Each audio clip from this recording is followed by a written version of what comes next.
Hi. This is Willem. He's a friend of mine who's been honestly blowing up on YouTube. Blowing up some big word.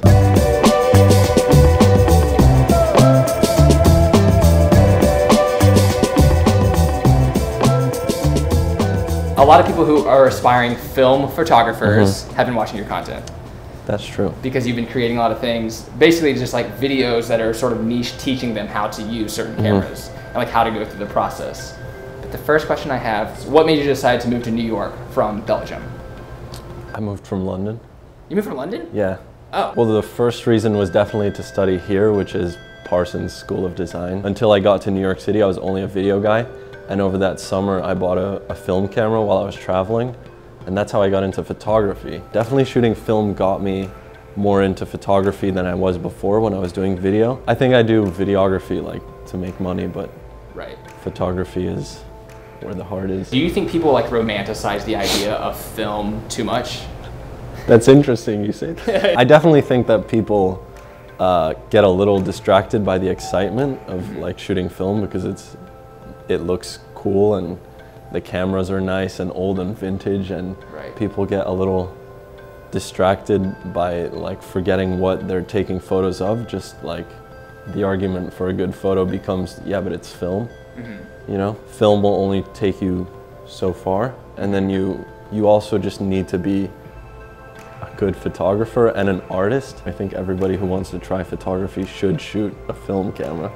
Because it's just like a good learning experience. And that's why I got into it, and that's why that got me into photography. There's like two types of film photographers. There's the hobbyists, the people who will take some film photos for fun, you know, just mess around with your film camera. Sarah did that, which is super cool. Just people trying out film. And then there's like the professional fashion photographers, the magazine photographers, and almost all of those photographers that I know are shooting film. The stuff you see in magazines, even skate magazines, is all film. Film is more about like the process of limiting how much you can shoot and not seeing what you're shooting while you're shooting. You know what I mean? You can't see your photos on the back of a screen. So I think once you learn that mindset, then you can shoot. Like that's what was most beneficial for me about shooting film, was just like the mindset and the process. Literally everybody's shooting with exactly the same film stock. Like basically everybody shoots Kodak Portra. So everybody's getting the same look, and it becomes less about how you edit and how you make your look like in post, and it becomes more about subject. How do you come up with titles for your YouTube videos?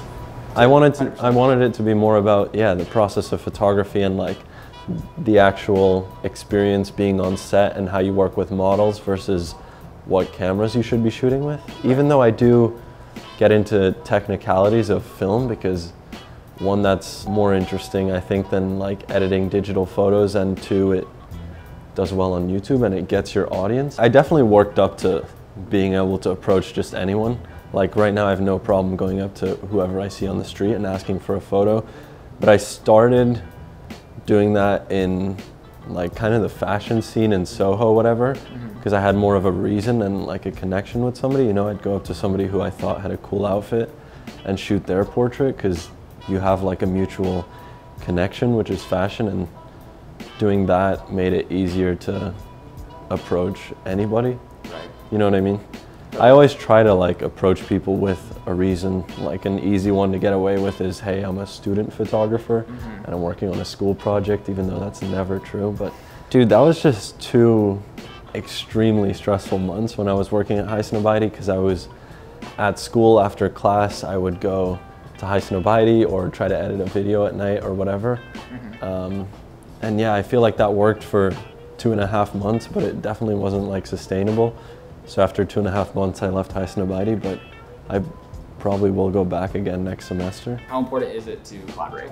Yeah, that's literally the most important thing in my life right now. I started working with John like 1.5 to 2 years ago, just helping out filming because I knew how to film and he asked for it.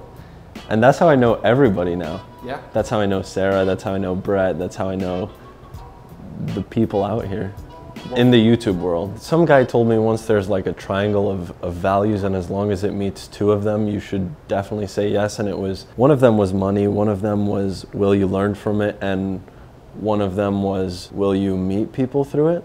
Like, will you make connections? I like that. Yeah, that's awesome. I hope you enjoyed that interview with Willem. All of his socials will be linked down below, but if you want to listen to the full interview, which is about 20 minutes long, you can check out the podcast Progress Daily Show in the description, and tune in every Tuesday for a new video on this channel. I upload a video myself Monday, Wednesday, and Friday, so on the off day, which is Tuesday, there's a video on this channel and the podcast goes up. Check it out, and thank you.